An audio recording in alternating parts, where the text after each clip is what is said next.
Moi, j'ai senti une position qui était en réalité plutôt unifiée de notre groupe, c'est-à-dire à la fois, je n'ai senti personne dire on va s'opposer durement, je n'ai senti personne non plus dire on sera d'accord sur tout et donc on sera un soutien absolu et inconditionnel.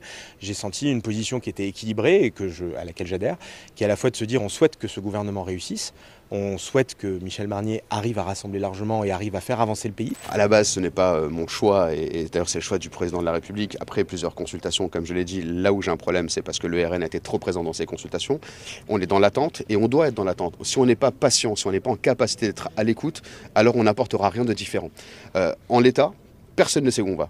Donc on sait qui, on ne sait toujours pas pourquoi, et tant que moi je n'ai pas le pourquoi, je ne prends pas de décision. Je crois que la France ne peut pas se payer le luxe de revenir sur un certain nombre de réformes en tirant un trait de plume dessus, qui à mon avis sont essentielles, notamment d'un point de vue économique, budgétaire ou fiscal. Donc c'est ça notre enjeu et c'est ça notre intérêt, et puis c'est de partir des priorités des Français. Et oui, vous ne pouvez pas faire semblant de ne pas voir que dans les priorités des Français, il y a aussi les questions d'immigration. Ce serait une hérésie que de ne pas le voir. La question, c'est quelles sont les réponses qu'on doit encore y apporter. On n'a pas un Premier ministre aujourd'hui qui est issu de notre famille politique. Et donc, on va le voir tout à l'heure, il doit évidemment nous montrer qu'il est capable de rassembler un gouvernement large et de faire une déclaration de politique générale, ça viendra quand ça viendra, qui convainque là aussi un environnement assez large. Moi, je sais pourquoi je me suis engagé en politique, la lutte contre le Rassemblement national, l'Europe, l'efficacité économique au service de la transition écologique et de l'égalité des chances.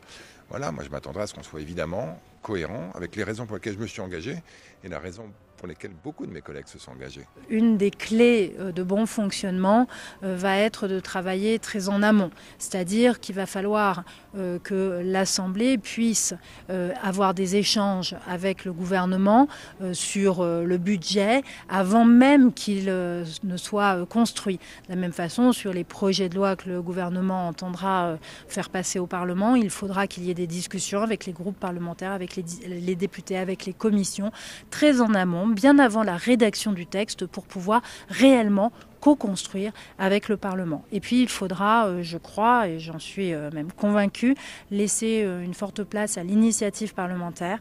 Moi j'avais créé il y a 2 ans, avec l'assentiment de l'ensemble des groupes politiques, les fameuses semaines transpartisanes, où des groupes politiques de la majorité et de l'opposition portaient ensemble des textes. Il y a eu des belles avancées à l'Assemblée nationale avec ces semaines transpartisanes, donc il faudra les amplifier.